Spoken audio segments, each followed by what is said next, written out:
नमस्कार। उत्तराखंड के इस वक्त के बुलेटिन के साथ मैं हूं अनुपम। प्रदेश की हर छोटी बड़ी खबरों को लेकर के सबसे पहले बात करेंगे बड़ी खबर की। उत्तराखंड में रोज बढ़कर आ रहे कोरोना के मामलों के बाद अब सरकार के मंत्री भी मानने लगे हैं कि उत्तराखंड में स्थिति नियंत्रण से बाहर हो गई है।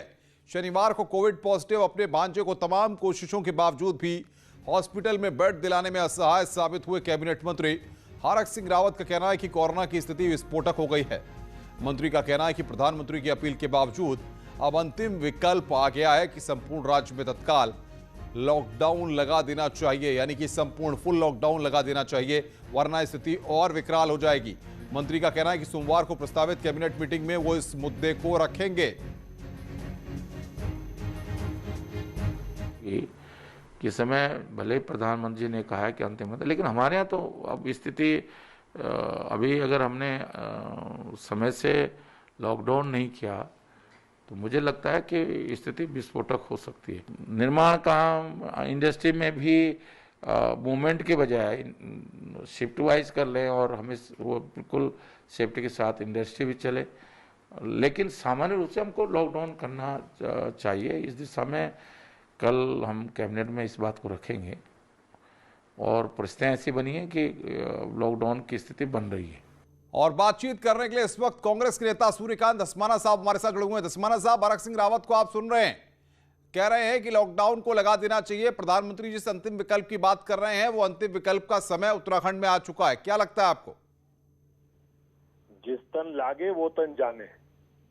अभी तक राज्य में जो स्थितियां हैं उसके बारे में अब उनके परिवार के किसी सदस्य को दिक्कत पड़ी, उनको आईसीयू की जरूरत पड़ी, और कल पूरे दिन उन्होंने जिस प्रकार से आज अखबारों में बयानात भी छपे और वो अपने स्टेटमेंट में कह भी रहे हैं कि जो परेशानी उनको दरपेश आई तो अब उन्होंने जनता की परेशानी समझी।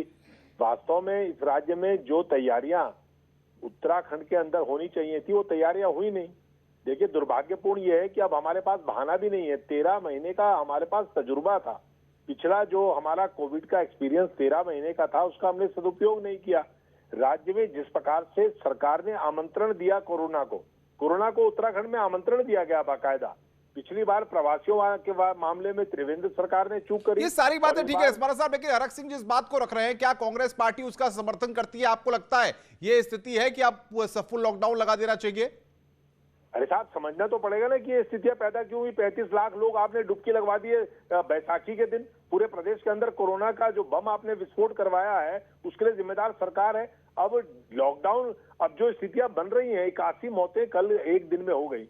अकेले राजधानी में 48 मौतें हो गई, और ये वो मौतें हैं जिनका रिकॉर्ड है जो आरटीपीसीआर में कोरोना पॉजिटिव आए हैं। तो सैकड़ों लोग ऐसे हैं जिनकी आरटीपीसीआर अभी तक मिली नहीं है, जिनको पता ही नहीं है कि वो उनको कोरोना है कि नहीं है। और कितने ही लोग ऐसे मरे गए, चल गए बेचारे, रिपोर्ट का इंतजार करते रहे, 4-4 दिन तक रिपोर्ट नहीं आई। आप अखबार पढ़िए, पूरा सारे आपका चैनल दिखा रहा है। पूरे उत्तराखंड के अंदर हालात इतने खराब हैं, सरकार को जो भी करना पड़े लोगों की जान बचाने के लिए। देखिए, लॉकडाउन ही केवल तरीका नहीं है। अभी जो हजारों के संख्या में यहाँ जो संक्रमण राज्य में है, जो एक्टिव केसेस हैं, सरकार के ऑन रिकॉर्ड 33,000 से ज्यादा हैं। लेकिन मैं आपको दावे के साथ कह सकता हूं, क्योंकि 6 दिन का बैकलॉग जो है टेस्टिंग का है, और हजारों लोग ऐसे हैं जो लाइन। लेकिन धस्माना साहब, ये बात मैं समझ रहा हूँ, ये हम भी दिखा रहे हैं लगातार जो स्थिति है, ये भी हम तमाम दर्शकों को बता भी रहे हैं। केवल लॉकडाउन नहीं है, केवल लॉकडाउन नहीं है। आपको इमरजेंसी में बिल्डिंग्स आपको एक्वायर करनी पड़ेंगी, अधिग्रहण करना पड़ेगा, बिस्तर लगाने पड़ेंगे, उनमें ऑक्सीजन लगानी पड़ेगी। बिल्कुल, ये जरूरी कदम है, जाहिर तौर पर इनको हम लगातार दिखा भी रहे हैं। धस्माना साहब, सवाल मेरा ये है कि हरक सिंह रावत कह रहे हैं वो कैबिनेट की बैठक में लॉकडाउन की बात को रखने वाले हैं। कांग्रेस पार्टी, कांग्रेस का रिएक्शन क्या लगता है? आप कांग्रेस हरक सिंह रावत के साथ खड़ी है? कांग्रेस जो है जनता के साथ खड़ी है, मरते हुए लोगों को राहत देना चाहती है। लॉकडाउन के अलावा जो और विकल्प भी हैं उनके साथ काम करना पड़ेगा। केवल लॉकडाउन से काम नहीं चलेगा। आपको पूरे उत्तराखंड के अंदर अस्पतालों में बिस्तरों के इंतजाम करने पड़ेंगे। आज अभी जब मैं आपसे बात कर रहा हूं, मैं फोन में था दूर अस्पताल जो सरकारी सबसे बड़ा अस्पताल है, यहाँ का जॉलीग्रांट जो सबसे बड़ा मेडिकल कॉलेज है, महंत इंद्रेश जो मेडिकल कॉलेज है, मैक्स हॉस्पिटल, सिनर्जी हॉस्पिटल, आरोग्य धाम, सबसे मैं लगातार बातचीत कर रहा हूँ। एक बिस्तर नहीं है साहब, एक बिस्तर। आईसीयू और वेंटिलेटर की बात आप छोड़ दीजिए। सरकार केवल लॉकडाउन से क्या करेगी? लॉकडाउन के साथ साथ आपको बिस्तरों का इंतजाम करना पड़ेगा, लोगों के लिए ऑक्सीजन का इंतजाम करना पड़ेगा। हरक सिंह रावत हमारे साथ जुड़े हुए फोन लाइन पर। हरक सिंह रावत साहब, आपने कहा कि अंतिम विकल्प का समय आ गया है।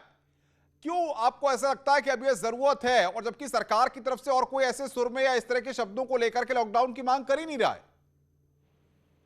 नहीं, लेकिन मैं सोचता हूँ कि जिस तरह धीरे धीरे स्थिति विस्फोटक होती जा रही है, क्योंकि जिस तरह 4000 से अधिक मामले रोज आ रहे हैं और हम पे अभी उसके हिसाब से बिस्तर और सब तो व्यवस्था हो जाएगी, लेकिन डॉक्टर्स और ऑक्सीजन की उस लेवल पे अगर और तेजी से ये मामले बढ़ते हैं तो स्थिति आगे।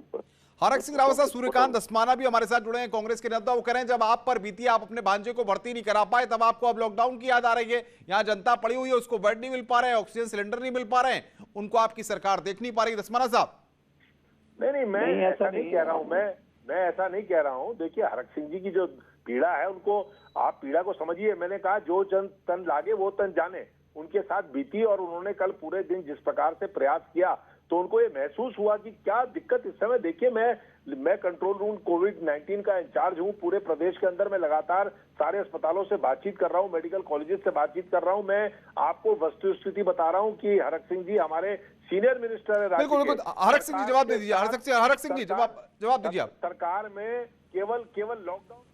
हरक सिंह जी, इसलिए कि धीरे धीरे स्थिति चुनौतीपूर्ण है। हालांकि हम लगातार स्थिति को संभालने की कोशिश कर रहे हैं, लेकिन अगर 4000 से अधिक मामले प्रतिदिन इसी तरह आते रहे तो आगे स्थिति विस्फोटक हो सकती है। और कल कैबिनेट है, कल कैबिनेट में हम इस बात को माननीय सुबोध उनियाल जी से भी मेरी बात हुई है, कल माननीय मदन कौशिक जी से बात हुई, प्रदेश अध्यक्ष जी से, और मैंने धन सिंह जी से बात हुई है मेरी, और मैंने ये कहा कि भाई अगर स्थिति अगर आगे संभलने की स्थिति नहीं बनती है तो हमारे पास अंतिम हथियार के रूप में, और जिससे प्रधानमंत्री ने कहा है कि भाई ये अंतिम विकल्प के रूप में हम लॉकडाउन को का रास्ता अपना सकते हैं। तो मैं सोचता एक बार इस पे हमको जरूर विचार करेंगे हम कल। बिल्कुल। हरक सिंह जी, बहुत बहुत शुक्रिया आपका न्यूज 18 के साथ बातचीत करने के लिए। सूर्यकांत धस्माना साहब, आपका भी बहुत बहुत शुक्रिया हमारे साथ बातचीत करने के लिए। अब कैबिनेट की बैठक में इस पर क्या फैसला होता है ये देखना होगा। आगे बढ़ते, रविवार को पूरे प्रदेश में लगे कोविड कर्फ्यू का असर राजधानी देहरादून में भी नजर आ रहा है, जहां सुबह से ही पुलिस ने चेकिंग का काम शुरू कर दिया है। गैर जरूरी काम से गाड़ी लेकर घर से निकले लोगों का चालान किया जा रहा है, जबकि जरूरी काम के लिए आने जाने वाले लोगों के लिए कोई रोक टोक नहीं है। उत्तराखंड में सबसे ज्यादा खराब हालात राजधानी देहरादून में है, जहां रोजाना औसतन 1600-1700 केस सामने आ रहे हैं। ऐसे में देखना होगा कि कोविड कर्फ्यू का यह प्रयास कितना कामयाब होता है।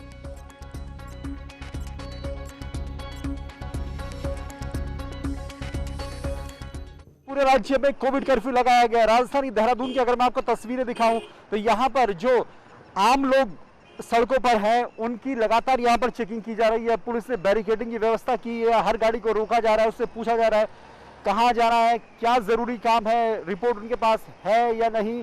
और आप देख सकते हैं इन तस्वीरों में कि जिसके पास भी डॉक्यूमेंट नहीं है या जिसके भी कहीं पर अंदेशा होता है उसको यहाँ पर रोका जा रहा है, उसकी डिटेल यहाँ पर नोट की जा रही है।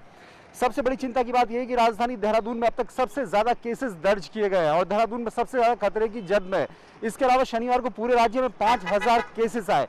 ऐसे में सरकार के लिए एक बड़ी चुनौती है कि इस संक्रमण को आखिर रोका किस तरीके से जाए। इसके अलावा आप अगर देखेंगे तो बैरिकेडिंग की व्यवस्था हर तरफ है, ट्रैफिक का मूवमेंट जरूर है, लेकिन ये वही लोग हैं जिनको कोई बहुत जरूरी काम है।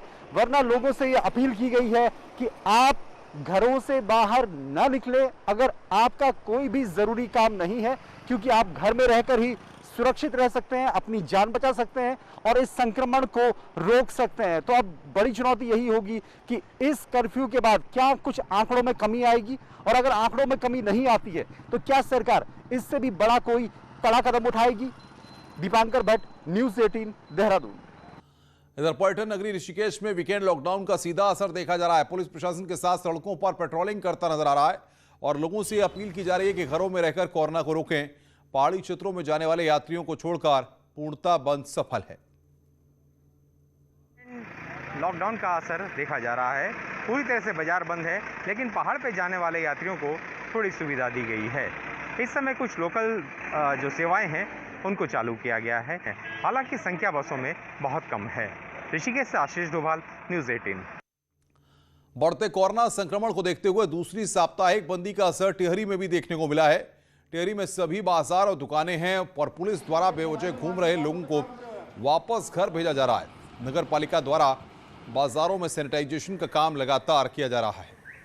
संक्रमण के बढ़ते हुए मामलों को देखते हुए साप्ताहिक बंदी के दूसरे चरण में आप देख सकते हैं टिहरी में भी साप्ताहिक बंदी का खासा असर देखा जा रहा है। यहाँ पर सभी प्रतिष्ठान बंद किए गए, सिर्फ इमरजेंसी सेवाएं खुली और नगर पालिका द्वारा बाजारों में सैनिटाइजेशन किया जा रहा है। बात की जाए टिहरी जिले में तो कल यहाँ कोरोना विस्फोट हुआ था और करीब 150 से ऊपर मामले आए थे और अभी तक 690 केस ऐसे हैं जो अभी तक एक्टिव हैं, जिसके चलते जो पुलिस भी एहतियात बरत रही है और कहीं ना कहीं सख्त रवैया अपनाया जा रहा है कि जो साप्ताहिक बंदी है इसको पूरी तरह से लागू किया जा सके, लोग जो कोविड गाइडलाइन है उसको पूरी तरह से पालन कर सके।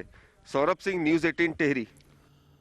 इधर रामनगर में कर्फ्यू का कोई खास असर दिखा नहीं जा रहा है। हालांकि यहां बाजार बंद है, लेकिन व्यस्तम चौराहे में शुमार भवानीगंज में इक्का दुक्का दुकानें भी खुली नजर आईं। लोग बेरोक-टोक इधर उधर जाते हुए दिखाई दिए। का आज दूसरा दिन है, हम खड़े हैं इस वक्त भवानीगंज चौराहे पे। आप देख सकते हैं मेरे पीछे एक दुकान खुली हुई है। हालांकि कहा जा रहा है कि कर्फ्यू लगा हुआ है, लेकिन बावजूद इसके दुकान खुली हुई है। लोग लगातार आ जा रहे हैं, कोई रोकने टोकने वाला कहीं कोई नहीं दिखाई दे रहा है। 2 पुलिसकर्मी आप देख सकते हैं कि वहाँ बैठे हुए हैं, वो अपनी ड्यूटी बैठ कर के निभा रहे हैं और साफ जाहिर है कि इस कर्फ्यू का कोई भी असर बाजार बंदी के अलावा, हालांकि कुछ दुकानें फिर भी खुली हुई हैं, कोई सड़कों पर जो है लोगों की आवाजाही नहीं रुकी है। गोविंद पाटनी, न्यूज़ 18 रामनगर। टिहरी में नगर पालिका द्वारा बाजार और सरकारी दफ्तरों में सैनिटाइजेशन किया जा रहा है और लोगों को कोविड गाइडलाइंस को फॉलो करने के लिए जागरूक किया जा रहा है। स्वास्थ्य और नगर पालिका की एक टीम द्वारा कोरोना संक्रमित होम आइसोलेशन में रखे गए लोगों के स्वास्थ्य की भी मॉनिटरिंग की जा रही है। बता दें कि अभी तक जिले में कोरोना संक्रमितों का आंकड़ा 5713 पहुंच चुका है, जिसमें से 690 एक्टिव केस हैं। ज़्यादा लोगों की आवाजाही होती है, उन कार्यालयों को भी नगर पालिका द्वारा जो है सोडियम हाइपोक्लोराइड का छिड़काव किया जा रहा है। सीआरटी टीम का गठन किया गया है, जो पॉजिटिव लोग हैं जो उन पर निगाहें रख रही है और जन जागरूकता अभियान हमारे द्वारा चलाया जा रहा है। चमोली की एक तस्वीर सोशल मीडिया पर खूब वायरल हो रही है। यहाँ सड़क कटिंग के लिए ले जाई जा रही जेसीबी को अलकनंदा के एक छोर से दूसरे छोर पर भेजने के लिए रस्सियां बांधी गई हैं और उसके बाद उस जेसीबी को लटकाकर दूसरे किनारे पर भेजा गया। सड़क कटिंग के कार्य में देरी न हो इसलिए ठेकेदार ने पुल बनने से पहले ही जेसीबी मशीन को रस्सी से बांधकर एक छोर से दूसरे छोर तक भेजने का प्रयास किया। इसमें ठेकेदार और जेसीबी संचालक सफल भी रहे। ये तस्वीर जोशीमठ विकासखंड के लंगसी क्षेत्र की बताई जा रही है, जहां इन दिनों पीएम सड़क योजना के तहत सड़क कटिंग का काम चल रहा है।